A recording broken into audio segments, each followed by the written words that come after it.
Hello and welcome to the May 2021 podcast. This is not going to be a real long one because not a lot of things have changed since the last time we talked a couple weeks ago.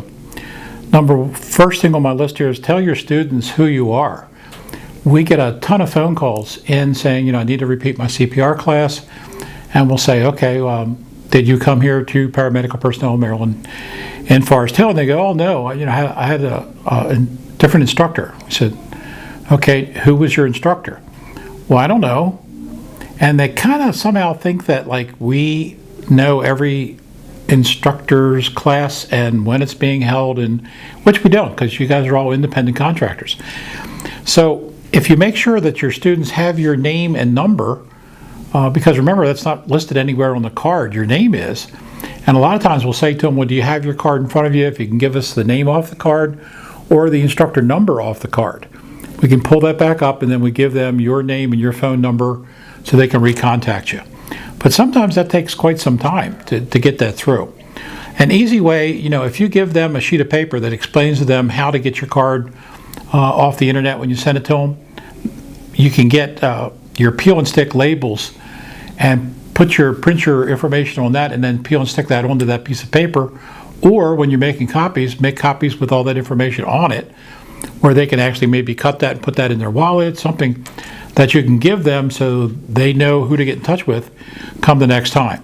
We really do try to route them back to you, but there are times when we can't find who they had and they're due, and so a lot of times they end up coming here for the class, when really they should be coming back to you. That's what we're hoping. Okay, number 2 on the agenda. Had an interesting question. Not one that I haven't had before, but it's always an interesting question when it comes up. And it's about stomas and how do you handle CPR with a stoma patient. Well, if anybody's ever done stoma care, you know that it's kind of a yucky time, but it is what it is. You have to clean that and put it all back together. But stomas come in 2 types. That's an airway, by the way, for those that don't know what a stoma is. It's another way for the patient to breathe. And they come in 2 categories, a complete stoma or a partial stoma. A complete stoma, this is the only place they breathe from. Okay, the mouth and nose are no longer connected to the lungs. This is where they breathe from. In a partial stoma, they can still breathe mouth and nose and also through here. Okay, so the person said, well, how do you know if it's a partial or a complete? Well, that's pretty easy. Breathe into the trach and see if the chest rises. And at the same time as you're breathing into the trach or the stoma, you will not see air coming back out their mouth and nose. Now, the reason I suggest that this is the best way or first way to try is if you try the other one first and it's a complete, then the only thing you're doing is blowing air into the stomach. So 1, the chest won't rise, the stomach will, and 2, you're going to get to see everything that was in their stomach. The good news is it won't cause an airway obstruction because they're not connected, but you're not doing the patient any good by breathing air into their stomach. Okay, so we'd start with the stoma first. Remember that your stomas are designed to actually fit a bag valve mask. So you can put a bag valve mask directly on that and breathe your patient.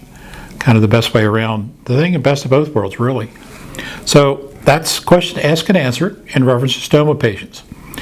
Okay, masks. Guess what? Maryland just lifted their mask requirements. And although many of the states have done that already, so Maryland is not unique in that category. But what do you do now with your students? Well, if they've been vaccinated, no mask is required. So what we're saying to the students when they come in, if you've been vaccinated, no mask required for your class. Okay, if you haven't been vaccinated, then we suggest you wear your mask. Now, remember, this is on the honor system, and you hear that come up on the news several times, that this is really kind of an honor system, but really, we cannot force them to put it. We don't know if they've been vaccinated. So again, it's kind of the ball is now in their court to do this. You've asked them that if they haven't been vaccinated to continue wearing their mask. But if they choose not to wear their mask and not been vaccinated, the only person they're actually going to harm will be themselves, because they run the risk of possibly catching something when really they should have kept their mask on. Okay? So that's what we're doing here. We're saying to them, hey, listen, if you've been vaccinated, you're good to go, and you don't have to wear your mask if you don't want to. We have some people that have been vaccinated and still wish to wear their mask. That's absolutely fine. Okay, in these times and days, still not a bad idea. A mask does protect you from so many things. A little thing to add is Happy Shabbat. Today, actually yesterday and today, for that. For our Jewish instructors out there, Happy Shabbat again. Kind of cool. And that's really about it. No real questions as far as anything new in reference to the CPR world. I did get asked the other day, why or how did I even get into this field?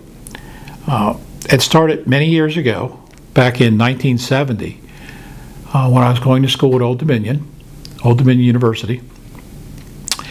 And we were out partying on a Friday night, and we were basically sitting in traffic. Traffic wasn't moving.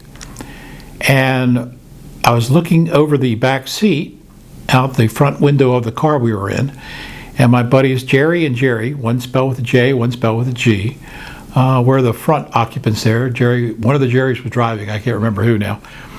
And we were sitting there for such a long time because there was this huge car accident out in front, maybe 3 cars up at this intersection. And there was all this emergency equipment, ambulances, fire trucks, people running around, and nobody could really kind of go anywhere. We were kind of stuck in the spot. So we got to sit there and watch what was happening.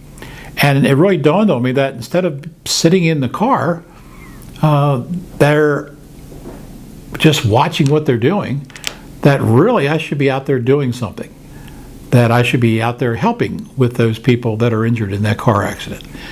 The very next day, I went down to Kempsville Volunteer Fire Department and went in and said, what do I got to do to sign up? And they basically started me on signing up and riding both EMS, riding the ambulance, and the fire truck back then. And the only training we had for the ambulance was really basic first aid. And it was called the Green Cross, which is actually the National Safety Council. That was the training we took, and that was the only training we had in the back of the ambulance in those days. So it's come a long way. It was an interesting start for my career, and I always look back at it, and I always wonder now whatever happened to the crew and members and stuff and my friends that I had made at Kempsville Volunteer Fire Department all those years ago, a long time ago. But it's funny how things lead the way they do. But so I hope that answered that question as to how I got into this EMS world. And send me some more questions, and my life's an open book. So send me some questions. I'll be happy to respond and answer to you on the next podcast. Again, thanks for watching, and I'll see you next time.